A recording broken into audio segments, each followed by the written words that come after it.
Pracowałem wiele lat w różnych szpitalach z różnymi technikami.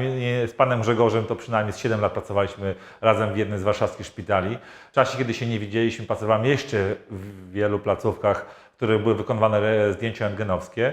No i zdjęcia wykonywane przez pana Grzegorza oraz techników, których spotkałem w tej placówce na swojej drodze życia, były najlepsze jakościowo, a można to łatwo określić i zobaczyć, ponieważ na tysiące wykonanych rentgenów tylko kilka jest tak naprawdę bardzo dobrych jakościowo i powtarzalnych, a wiemy, że w medycynie co jest najważniejsze, to powtarzalność, bo na powtarzalnych zdjęciach rentgenowskich, w powtarzalnych ujęciach i powtarzalnych projekcjach jesteśmy w sposób powtarzalny stwierdzić, czy dana struktura się goi, czy jest złamana, czy jest uszkodzona, czy dany cień na kości, czy ognisko zacienienia to jest ognisko nowotworowe, czy to jest ubytek kostny, czy to jest jakieś przejaśnienie.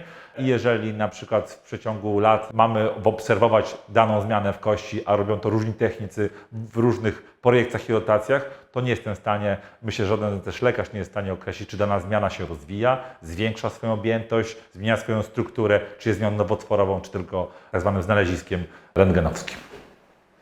Jesteśmy w takiej komfortowej sytuacji, że jeżeli ja nie wiem, mogę podejść do lekarza, dowiedzieć się, dopytać, przez co te badanie może być bardziej dokładne, bardziej sprecyzowane na to, na czym mu zależy, lub ewentualnie czasami pacjent nie jest w stanie wykonać danego ruchu lub ustawić się do danej projekcji, to mogę w szybki sposób spytać się, czy ewentualnie mogę to zamienić na coś innego, co równie będzie dobrą alternatywą dla tego badania.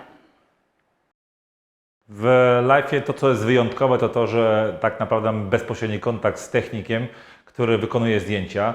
Nie dość, że technicy wykonują to w najwyższej jakości, w najwyższych standardach, to gdy chcemy zrobić jakieś nietypowe zdjęcie, to właściwie ja pytam się technika, czy jak ma to zobrazować, jak mogę tą zobaczyć tą strukturę, o którą mi chodzi. To znaczy część projekcji niestandardowych. Niektórzy technicy nawet nie wiedzą, jak się do tego zabrać, tak? W jakiej książce nawet przeczytać, jak ułożyć pacjenta do tego zdjęcia. U nas do takiej sytuacji nie dochodzi, ponieważ nasi technicy są bardzo wykształceni, wyedukowani. Każda projekcja i każde nietypowe zdjęcie jest dla nich może wyzwaniem czasami, ale jest zawsze dokładne i dobre.